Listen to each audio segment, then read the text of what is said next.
ದೆಹಲಿಯಲ್ಲಿ ಹೈಕಮಾಂಡ್ ನಾಯಕರ ಸಭೆ ಅಂತ್ಯ ಆಗಿದೆ. ದೆಹಲಿಯ ಮಲ್ಲಿಕಾರ್ಜುನ ಖರ್ಗೆ ನಿವಾಸದಲ್ಲಿ ಸಭೆ ಇತ್ತು ನೋಡಿ. ಆ ಸಭೆ ಈಗ ಬಹುತೇಕವಾಗಿ ಅಂತ್ಯಗೊಂಡಿದೆ ಅನ್ನುವಂತಹ ಮಾಹಿತಿ. ಹಾಗಾದ್ರೆ ಏನ್ ಚರ್ಚೆ ಆಯಿತು? ಆ ಒಂದು ಮೀಟಿಂಗ್ ನಲ್ಲಿ ಮಲ್ಲಿಕಾರ್ಜುನ ಖರ್ಗೆ, ವೇಣುಗೋಪಾಲ್, ಸುರ್ಜೇವಾಲಾ ಅವರಿದ್ರು, ಭಾಗಿಯಾಗಿದ್ರು, ಚರ್ಚೆ ಮಾಡಿದ್ದಾರೆ. ಆದ್ರೆ ಇದೇ ವಿಚಾರದ ಕುರಿತಂತೆ ಚರ್ಚೆ ಮಾಡಿದ್ರ ಅಥವಾ ಬೇರೆ ಚರ್ಚೆ ಮಾಡಿದ್ರ ಅನ್ನುವಂತಹ ಪ್ರಶ್ನೆ ಸಹಜವಾಗಿ ಮೂಡುತ್ತೆ. ಯಾರ್ಯಾರಿಗೂ ಸುಮ್ಮನೆ ಈ ಬಾರಿ ಅವಕಾಶವನ್ನ ಕೊಡಲ್ಲ ಅಂತ ಹೇಳ್ಬಿಟ್ಟಿದೆ ಹೈಕಮಾಂಡ್ ನಾಯಕರು. ಯಾರು ಆ ಒಂದು ಸ್ಥಾನಕ್ಕೆ ಸೂಕ್ತ, ಯಾರು ಸಮರ್ಥರನ್ನಿಸ್ತಾರೆ ಅಂಥವ್ರಿಗೆ ಈ ಬಾರಿ ಚಾನ್ಸಸ್ ಕೊಡ್ತೀವಿ ಅಂತ ಹೇಳಿದ್ದಾರೆ. ಸೊ ಈಗ ಆ ಒಂದು ಮೀಟಿಂಗ್ ಮುಗಿಸಿ ತೆರಳುವಂತಹ ದೃಶ್ಯಾವಳಿಯನ್ನು ನಾವು ಗಮನಿಸ್ತಾ ಇದ್ದೀವಿ.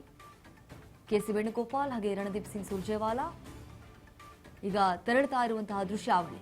ಇವತ್ತು ಹೈ ವೋಲ್ಟೇಜ್ ಮೀಟಿಂಗ್ ಇತ್ತು ಬೆಳ್ಳಂಬೆಳಗ್ಗೆ.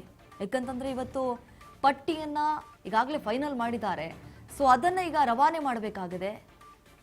ಮತ್ತೊಂದು ಕಡೆ ಈಗ ಸಚಿವ ಆಕಾಂಕ್ಷಿಗಳೇನಿದ್ದಾರೆ ಅವರೆಲ್ಲರಿಗೂ ಕೂಡ ಗೊಂದಲ ಶುರುವಾಗ್ಬಿಟ್ಟಿದೆ. ಹಿಂದೆ ಶಾಸಕರು ಕೂಡ ಯಾವ ರೀತಿ ಒತ್ತಾಯ ಮಾಡಿದ್ರು, ಯಾವ ರೀತಿ ಬ್ಯಾಟ್ ಬೀಸಿದ್ರು, ಯಾವ ರೀತಿ ಮನವೊಲಿಸುವಂತಹ ಪ್ರಯತ್ನ ಮಾಡಿದ್ರು ಹೈಕಮಾಂಡ್ ನಾಯಕರನ್ನ ಅನ್ನುವಂಥದ್ದು ಗೊತ್ತೇ ಇದೆ. ಒಟ್ನಲ್ಲಿ ಈ ಬಾರಿ ಅವಕಾಶವನ್ನ ಗಿಟ್ಟಿಸ್ಕೊಳ್ಬೇಕು. ಯಾಕಂತಂದ್ರೆ 2028ರಲ್ಲಿ ಯಾವ ಸರ್ಕಾರ ಬರುತ್ತೆ ಗೊತ್ತಿಲ್ಲ. ಅಟ್ಲೀಸ್ಟ್ ಇನ್ನುಳಿದಂತಹ ವರ್ಷ ನಾವು ಸಚಿವ ಆಕಾಂಕ್ಷಿಗಳಾಗಿ ಮಂತ್ರಿ ಸ್ಥಾನವನ್ನ ನಿಭಾಯಿಸಬೇಕು ಅನ್ನುವಂತಹ ಲೆಕ್ಕಾಚಾರ.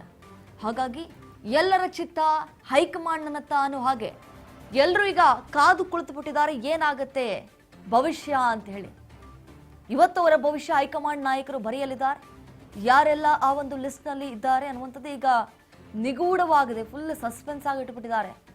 ಒಬ್ಬರ ಹೆಸರು ಕೂಡ ಗೊತ್ತಾಗ್ತಾ ಇಲ್ಲ. ಅಟ್ಲೀಸ್ಟ್ ಒಂದಿಬ್ರು ಹೆಸರಾದ್ರೂ ಗೊತ್ತಾಗೋದು ಮುಂಚೆ.